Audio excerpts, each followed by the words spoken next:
नमस्कार, मैं हूं संजय प्रभाकर और आप देख रहे हैं सर्जिकल ऑपरेशन मेरे साथ। देश और दुनिया की अहम खबरों की सर्जरी, जिसमें आपकी भागीदारी भी है बेहद ज़रूरी।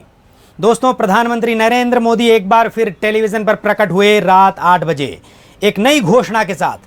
प्रधानमंत्री नरेंद्र मोदी ने लॉकडाउन के चौथे चरण का ऐलान भी कर दिया है, यानी लॉकडाउन और आगे बढ़ेगा, पर इसमें कुछ नए नियम कानून भी नज़र आ सकते हैं। कुछ खास ढील भी दी जा सकती है। पीएम नरेंद्र मोदी ने कोरोना संकट के बीच चौथी बार देश के नाम अपने संबोधन में आत्मनिर्भर भारत अभियान का ऐलान करते हुए कहा कि सरकार इसके लिए 20 लाख करोड़ रुपए का पैकेज ला रही है, जिसकी डिटेल्ड रिपोर्ट बुधवार से finance minister Nirmala Sitharaman step wise रखेंगी। इस 20 लाख करोड़ रुपए के पैकेज के जरिए देश के विभिन्न वर्गों के साथ इकोनॉमी सेक्टर को भी सपोर्ट मिलेगा, जिससे 2020 में देश की विकास यात्रा को आत्मनिर्भर भारत अभियान को एक नई गति मिलेगी। आत्मनिर्भर भारत के संकल्प को सिद्ध करने के लिए इस पैकेज में लैंड, लेबर, लिक्विडिटी और लॉज सभी पर बल दिया गया है, ऐसा मोदी जी का दावा है। प्रधानमंत्री मोदी ने कहा है कि ये आर्थिक पैकेज हमारे micro, small and medium enterprises के लिए है, जो करोड़ों लोगों की आजीविका का साधन है। ये आर्थिक पैकेज देश के उस श्रमिक और किसान के लिए है जो हर स्थिति, हर मौसम में देशवासियों के लिए दिन रात मेहनत करता है। यह आर्थिक पैकेज हमारे देश के मध्यम वर्ग के लिए है, जो ईमानदारी से टैक्स देता है, देश के विकास में अपना योगदान देता है। अपने संबोधन में प्रधानमंत्री नरेंद्र मोदी ने कहा कि बीते 6 सालों में जो रिफॉर्म हुए हैं, उनके कारण आज संकट के समय भारत की व्यवस्थाएं मजबूत नजर आई हैं। वरना कौन सोच सकता था कि भारत सरकार जो पैसे भेजेगी वो पूरा का पूरा गरीब और किसान की जेब में पहुंच जाएगा। लेकिन ये हुआ।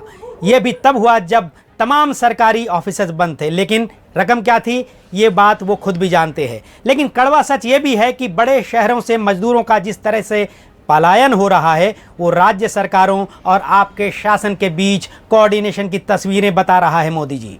उम्मीद है बिलखते मासूम बच्चे, गरीब और मजबूर माएँ, बदकिस्मत हजारों मजदूर गांव जाने के साधन नहीं मिलने के कारण मई महीने के चिलचिलाती धूप में सड़कों पर पैदल चल पड़े। ट्रकों में भेड़ बकरियों की तरह ठूस दिए गए मजदूरों की ज्वलंत तस्वीरें आप जरूर देख रहे होंगे।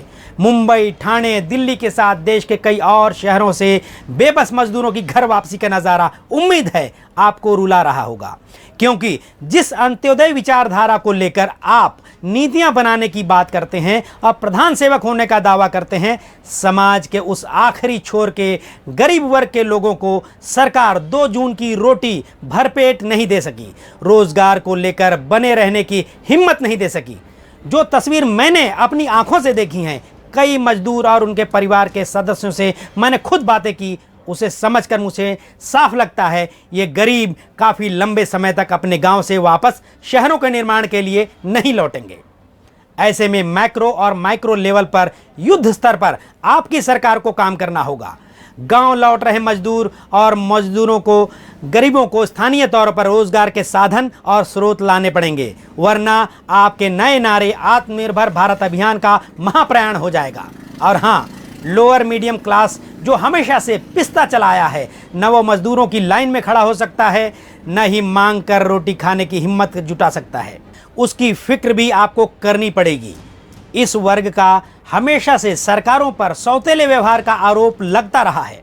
अब की बार नज़रअंदाजी महंगी पड़ सकती है, यानी साफ है आपकी असली परीक्षा अब है।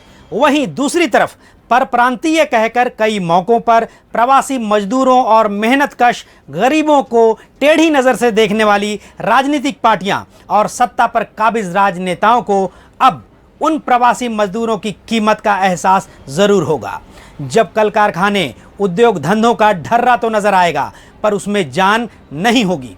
प्रांतवाद और भाषावाद की नफरतों की राजनीति करने वाली पार्टियों की सरकारों को अब दिन में तारा नजर आए तो इसमें कोई आश्चर्य नहीं होना चाहिए। नमस्कार दोस्तों, प्रधानमंत्री नरेंद्र मोदी के इस नारे और 20 लाख करोड़ के आर्थिक पैकेज को लेकर आप क्या सोचते हैं? आप अपना कमेंट लिखना न भूलें। चैनल सब्सक्राइब ज़रूर कर लें ताकि आप तक हमारी सर्जिकल ऑपरेशन की ताज़ा रिपोर्ट लगातार पहुंचती रहे। धन्यवाद।